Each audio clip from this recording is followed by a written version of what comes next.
शादी करी है। अब तुम जिंदगी में स्ट्रगल, तुम मुझसे छोटे हो 7 साल, तुम स्ट्रगल करोगे, मतलब मुझे ही कमाना है जिंदगी में। मैं माँ बनना चाहती हूँ, मैं घर संभालना चाहती हूँ। क्या मुझे फिर से जिम जाके, क्या मुझे फिर से वही कपड़े पहन के काम करना है?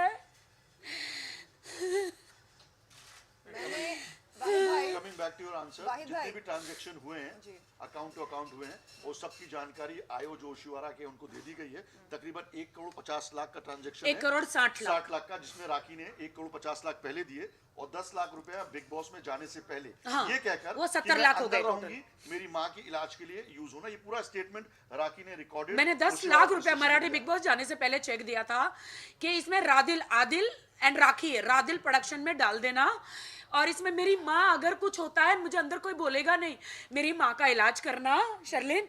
तो इन्होंने क्या किया, रादिल प्रोडक्शन में तो नहीं, अपना इंडिविजुअल झूठा गुमस्ता मेरे जगह पर, झूठा प्रोप्राइटर, ऐसा करके अपना इंडिविजुअल अकाउंट खोला, उसमें 10 लाख का चेक डाला, और 5 लाख मेरे, 5 लाख उनको मिला के, और उन्होंने प्रोडक्शन में 1-2 लाख खर्च किया होगा, दूसरा लड़कियों पे खर्च कर दिया, उनकी टिकट, होटल्स, उनके शॉपिंग, हर चीजों में।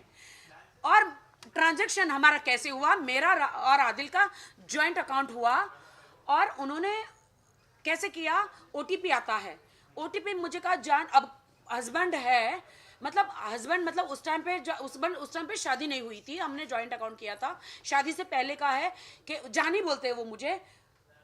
तो उन्होंने कहा कि मुझे फोन देना जरा, मुझे देखना है कि मेरा गूगल अकाउंट स्टार्ट हो रहा है कि नहीं।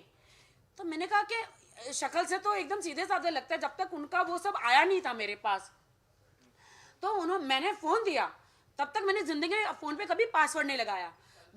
उन्होंने लिया, उन्होंने कब पैसा ट्रांसफर कर दिया, कब उन्होंने 1,60,00,000 की कारें ले ली, मुझे पता ही नहीं चला, ICICI बैंक से, और मुझे मालूम ही नहीं। मुझे तो लगा बैंक में पैसा है। मैं एक दिन, मुझे पैसे की जरूरत थी, मैंने कहा कि हेलो मोहम्मद भाई, मुझे थोड़े पैसों की जरूरत है, मैं ले सकती हूँ क्या? आदिल ने मुझे कहा मैंने तो पैसे खर्च कर दिए। मुझे शौक लगा, मैंने कहा क्यों, कैसे? बोलते मैंने तो सारी कारें ले ली है। मैंने कौन सी कारें ली? बोले मुझे बताना तो चाहिए था। तो मुझे बोला कार का, सब कार के 6 गाड़ियां ली, 6-7 गाड़ियां ली, 6-7 गाड़ियों का फोटो भेजा, कितनी कीमतें भेजी, वो सब कुछ भेजा, और मुझे बोला ये कारों को मैं बेचूंगा, बस रेंज रोवर से लेके जगवार से लेके सारी कारों को मैंने सेकंड हैंड ली है, इसको बेच के प्रॉफिट कमाएंगे। मैंने बोले मुझे प्रॉफिट नहीं चाहिए, क्योंकि प्रॉफिट आप रखो मुझे। तो उन्होंने बोला टेंशन मतलब, मुझे 1 साल दो, 1 साल दो, 1 साल में सारे पैसे मैं वापस कर दूंगा, इससे कमा के। 1 साल के ऊपर हो गया मेरे ख्याल से, अभी तक उन्होंने कोई पैसा नहीं दिया। और उस चीज की रिकॉर्डिंग, जो वीडियो रिकॉर्डिंग है, वो आप लोग को दे दी गई है, आप लोगों के पास है वो तमाम कॉन्वर्सेशन, जहाँ पे आदिल कह रहा है कि मैंने गाड़ियां खरीदी है जान, मैं उन पैसों से प्रॉफिट कमा के तुम्हें दूंगा। तो राखी उनको कह रही है कि नहीं, मुझे प्रॉफिट नहीं चाहिए, मेरा जो मुद्दल यानी कि कैपिटल अमाउंट लगा हुआ है वो मुझे दे दीजिए, काफी है। ओशीवारा पुलिस स्टेशन को, पुलिस आयो, सीनियर, सबको कहना चाहूंगी कि आप वो बैंक में इंक्वायरी कीजिए कि इन्होंने क्या कार सचमुच ली है, या वो पैसों को किसी अकाउंट में डाले हैं, या वो पैसों का क्या किया है। वो मेरी पूंजी है, वो मैंने जेवर बेचे, मेरे सारे जेवर थे वो बेचकर, एंड मेरा इंश्योरेंस आया था, वो सब 1,60,00,000 वो इनको मैंने अकाउंट में डाले शर्लिन। और मैं तुम्हारे पास इसलिए आई क्योंकि तुम हर औरत के हक के लिए बोलती हो। मैंने यही कहा राखी जी से कि उन दिनों जब आदिल आपके पास आया था, तब आप कोई अपना लोन क्लोज करने वाली थी? जी, या मेरे को अभी भी जब आप बात कर रहे हो मुझे याद आया, मेरा इंपीरियल हाइट्स का एक लोन चल रहा था, उसने मेरे को बोला मैं इसका ये लोन क्लोज नहीं करवाऊंगा और ये पैसे इन्वेस्ट करूंगा। मुझे नहीं पता, राइट, मुझे अभी ये बात ध्यान में आई तो मैं आपसे पूछ रही हूं। राइट, मेरा एक इंपीरियल हाइट्स का फ्लैट का लोन चल रहा था। मैंने कहा मेरे पैसे आए हैं, मुझे फटाफट लोन चुका देना है, मेरे को कर्जा मुक्त हो जाना है, क्योंकि मेरी मां स्टेटमेंट में यही कहा है पुलिस को कि मैंने वो पैसे लोन चुकाने के लिए। नहीं, बिल्कुल नहीं। तो मेरे वो तो दिखा सकता है ना पुलिस को, तो वो मेरे ही पैसे थे, मुझे लोन चुकाना था।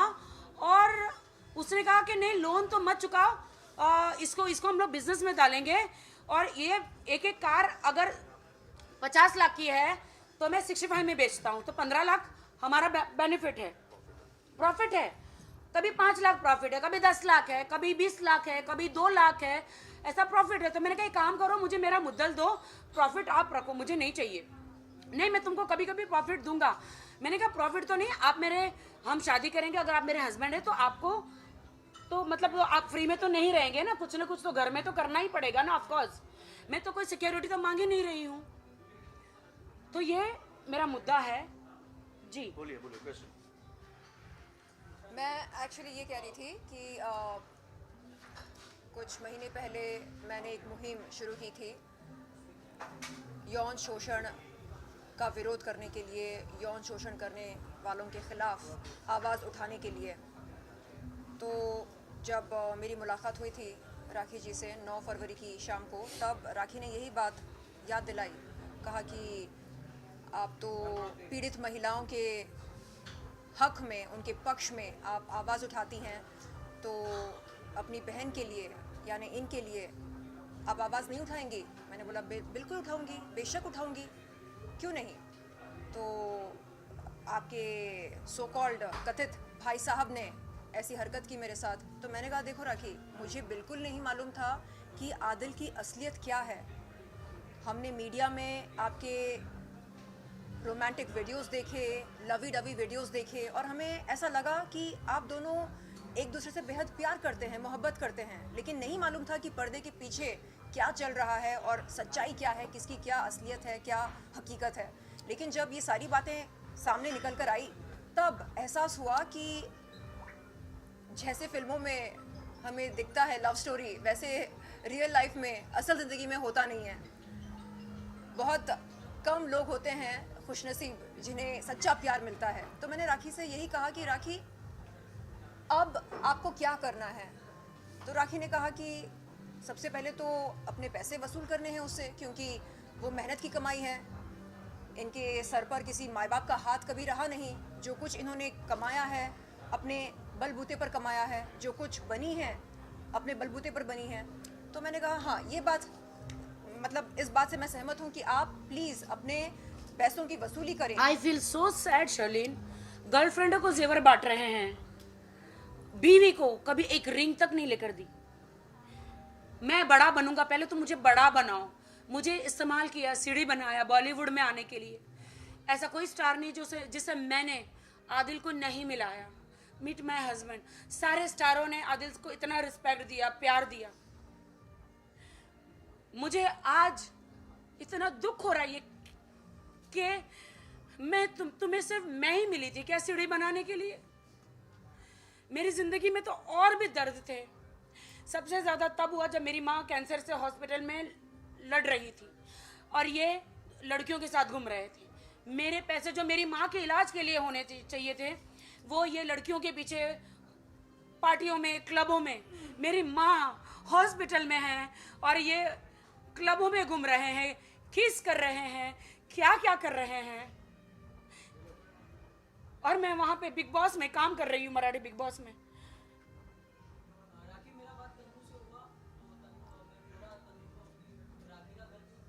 Let's don't bring Tanu here. Let's talk about Shalin and Rafi. Yeah. We don't want to answer anything. I don't want to answer about any girl here. Let's Just talk me about and Sherlyn. No more question about it. राखी ये जानना चाहेंगे, एक normal रिश्ता भी जुड़ता है तो वो पहले देखता है कि लड़का कैसा है, क्या है, सिक्योरिटी पहले तो वो लेता है। आपने ऐसा क्या देख लिया था आदिल को जिसमें क्या देख लिया था? मैंने राष्ट्रीय को सबको वीडियोस भेजे थे। वो आपको खाना खिला रहा है, आपको जूते पहना रहा है, आपको सॉक्स पहना रहा है, आपके बाल गूंथ रहा है, आपको प्यार कर रहा है, आपको फिल्म देखने लेके जा रहा है, आपकी छोटी छोटी जरूरतों को पूरा कर रहा है। आपको अभी वो कह रहा है कि मैंने कार गिफ्ट करी है। शैली, कार मुझे किसने गिफ्ट करी है? तू ही बताए तो अच्छा। आप बताओ। मुझे शैली ने कार गिफ्ट करी है। वो जो गिफ्ट है ना, वो BMW X1. हाँ, BMW X1. BMW X1 जो है, शर्लिन अपना शैली जो है वो मेरी बिजनेस पार्टनर बनना चाह रही थी, मैसूर से है। तो इन्होंने मुझे कहा तुम छोटी कार में घूमती, मुझे अच्छा नहीं लगता राखी, मुझे लगता है कि मुझे तुम्हें एक कार गिफ्ट करनी चाहिए, तो तुम मैसूर आ जाओ। तो जब उनका कार का बिजनेस था तो उनका क्या आपस में इंट्रोडक्शन यही हुआ था कि मैंने जो है आदिल जो है पहले से भी कार का बिजनेस ही करता था। उसका मेन बिजनेस जो है कार डीलिंग का या सेकेंड हैंड कार्स का, प्रीमियम कार्स का। तो जब मैंने उसको डिस्कस किया कि मैं राखी को एक कार देना चाह रही हूँ तो उसने मेरे को कहा कि ठीक है दीदी, क्या इसमें जब भी आप वो सेरेमनी करेंगे, जब भी आप वो कार देंगे, क्या मैं भी उस टाइम पे उसका हिस्सा बन सकता हूँ? मैंने बोला ठीक है, it's okay, can be done. तो जो मुलाकात जो राखी की हुई थी, एक्चुअल जो जहाँ से मतलब बातचीत शुरू हुई, मैंने राखी को मैसूर बुलाया था और मैसूर से अपने कार ली, वहाँ से ही जो है ये सिलसिला जारी हुआ। तो मुझे वो कार शैली ने दी थी, लेकिन उस वहाँ पे उसने बोला तुम मेरा नाम लो, मेरा नाम लो, शैली का नाम नहीं आना चाहिए। और मैंने कहा ओके, बट मैंने हमेशा जब कहती थी शैली ने मुझे कार दी तो हमेशा वो चिढ़ते थे। बट आदिल, आपने बहुत बुरा किया मेरे साथ। बाकी मेरा एक सवाल रहेगा, जिस तरह आपने कुछ समय पहले एक ट्रांजेक्शन की बात की, काफी सारे बड़े बड़े अमाउंट ट्रांजेक्शन हुए, कभी आपने कैश बुक या फिर कुछ बैंक से आपने पता करने की कोशिश की कि वो अमाउंट जा कहाँ रहे एग्जैक्टली? मैंने बैंक से पता करने की कोशिश की, उन्होंने बहुत सारे अकाउंटों में ट्रांसफर मारे। तो मेरे हस्बैंड को पूछा आपने ये कहाँ ट्रांसफर मारे? तो राखी डोंट इरिटेट मी, वो जो गुस्सा हो जाते हैं, तो जो मारना शुरू कर देते हैं। क्या आपने कभी बैंक से संपर्क नहीं किया? मैंने किया, मुझे कैसे पता चलेगा उन्होंने कहाँ ट्रांसफर किया?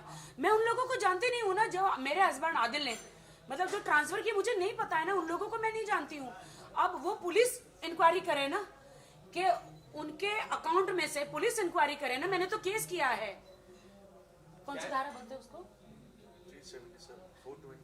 420 चीटिंग का, 420 तमाम धाराएं हैं। मैंने वो मुझे नहीं पता है ना, तो मैंने उनको इतनी बार पूछा कार के लिए, उन्होंने हमेशा हाथ उठाया मेरे पे, ऐसे ऐसे हाथ उठाए, आप सोच नहीं, मेरे पैल्विक में अभी भी स्वेलिंग है। आज भी कोर्ट में हमने यही प्रे किया कि इन्वेस्टिगेशन बहुत जरूरी है और पुलिस कस्टडी बहुत जरूरी है, क्योंकि उसके बाद ही तो सवालों का जवाब मिलेगा कि ये पैसे गए कहाँ। इतनी बड़ी मेरी सर्जरी हुई यूट्रस की, उन्होंने मुझे ऐसे लात मारी है यहाँ, मुझे अभी भी स्वेलिंग है, डॉक्टर ने भी देखा है। आप मुझे अभी लेके जाओ किसी भी डॉक्टर के पास, आप लोग अभी लेकर जाओ, सी माई स्वेलिंग, जा नहीं रही है वो। आदमी की लात कितनी जोर से पड़ती है। जब भी मैंने हमेशा 8 मंथ्स बर्दाश्त किया, हमेशा हाथ